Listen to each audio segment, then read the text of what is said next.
Welcome back to Catalyst University. My name is Kevin Tokoph, and in this video, we're going to be talking about the cervical upglide rotational manipulation, which in most circles is just called a cervical manipulation. Now, there are other cervical manipulations that exist, but this is the one in this video that is done most commonly in the clinical setting.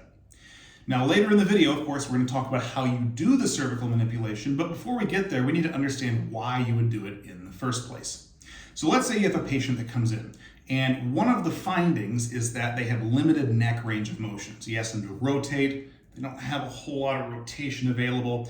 Probably also some side bending that's also commonly limited in a lot of patients with neck pain.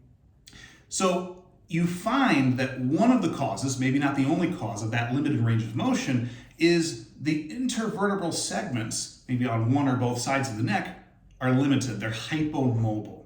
And that hypomobility at these intervertebral segments can restrict range of motion of the neck. And so let's say you find one segment that's hypomobile.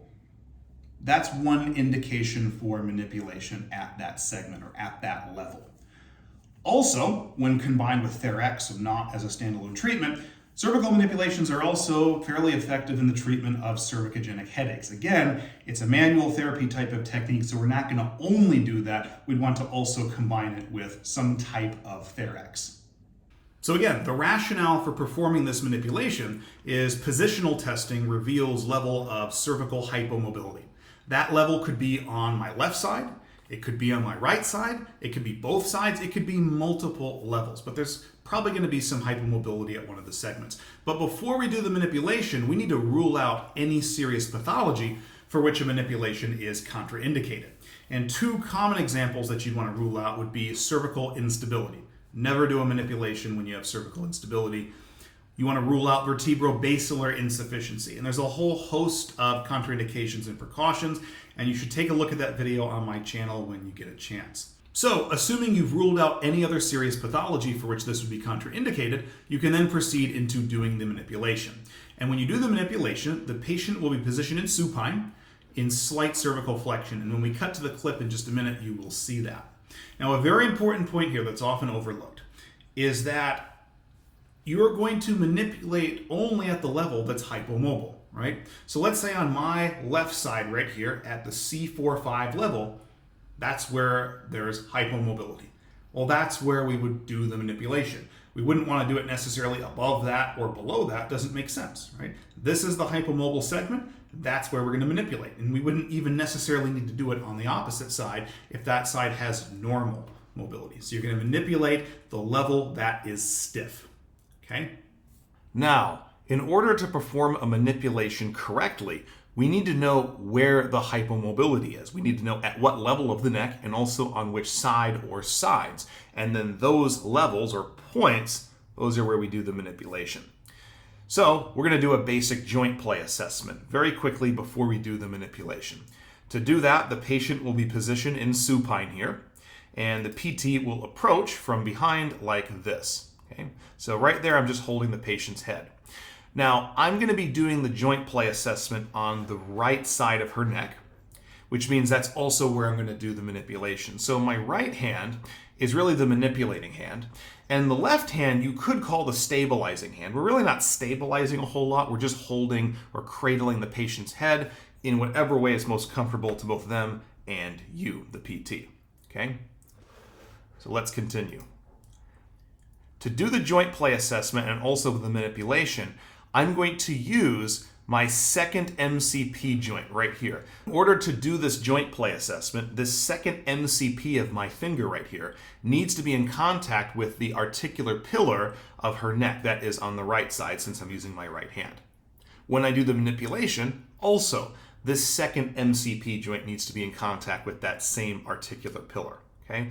So, once I've identified that, I'm going to put that in contact with her articular pillar, take up some skin slack, and just do a joint play assessment at the various levels of the neck on this side, and see if I can determine if and where there is a hypomobile segment.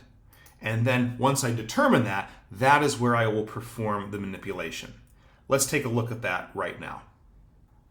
So, Once I've identified the segment that I'm going to manipulate via joint play assessment, I'm going to, if I moved it, reposition my second MCP against the articular pillar of that level, as you see right here, just like we did in the joint play assessment. I also have my thumb here against the lateral aspect of the patient's jaw.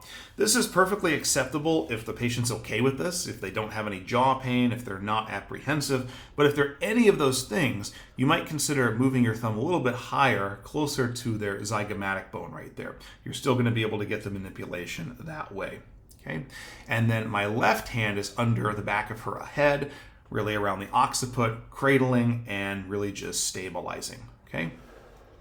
Now just a little bit of review here of some neck motions. So this is side bending, particularly right side bending. Okay? We also have side glide, that is left side glide, and then that would be left rotation. Okay? What we need to do is we need to take up all the soft tissue slack in the neck and get to basically her end range by combining those three movements. Okay? So she's already in a position of slight cervical flexion in supine, but we need to get the neck into a little bit of left side glide, a little bit of right side bending, and then left rotation to take up that soft tissue slack in the neck. Okay? So let's look at that. So there is a combination of right lateral flexion or right side bending and left side glide. Okay, very similar movements. And then from there, we're going to get into a little bit of left rotation. And then right there, I'll rewind that. You saw the high velocity, low amplitude thrust. Okay, let's rewind that a little bit. Okay, and I'll try to pause it at the right moment. So right side bending and left side glide, and then left rotation to take up the soft tissue slack. And then once we're at end range, we're going to apply the high velocity, low amplitude thrust. And the direction of that thrust is in the direction towards her left eye. Okay? So there's a little bit of an upward scooping movement and then left rotation to complete the manipulation. So toward her left eye. Let's take a look at that. Okay? And that's your manipulation. All right. Again, you will use the test, treat, retest model. Maybe you're looking at neck pain out of 10. Maybe you're looking at range of motion, but you need to have a test and a retest to know if the manipulation was successful or not. Remember that a cavitation or lack thereof does not signal whether or not the manipulation was successful. You need some kind of subjective or objective measure. Let's take a look at the same manipulation from the opposite side. So now all the directions are exact opposites, they're flipped. We're going to be assessing her left side. Let's assume there's a hypomobile segment on that side. So I'm going to use my left second MCP to contact the left articular pillar on her neck at the level that I'm going to manipulate. Okay? So there we are there. Thumb on the jaw. Again, if that's a problem, you can always move it a little bit higher onto the zygomatic bone. We're just below that. Okay? Remember, if we're manipulating the left side, we're going to combine a little bit of left side bending or left lateral flexion, right side glide, and then right rotation to take up the soft tissue slack. Okay? Let's take a look at that. So there's basically end range, and then from there we apply the high velocity, low amplitude thrust in the direction this time of her right eye. And for the most part, that movement is rotation.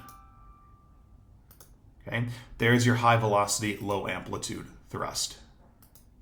Now, when it comes to manipulations, this is not like Therax where we do 3 sets of 10 or something like that. Okay, so for dosing, we perform the manipulation at the specific segment and we listen/feel for a cavitation. Most likely, if there is one, you're going to hear it. Okay? If there is a cavitation at that level, you're done.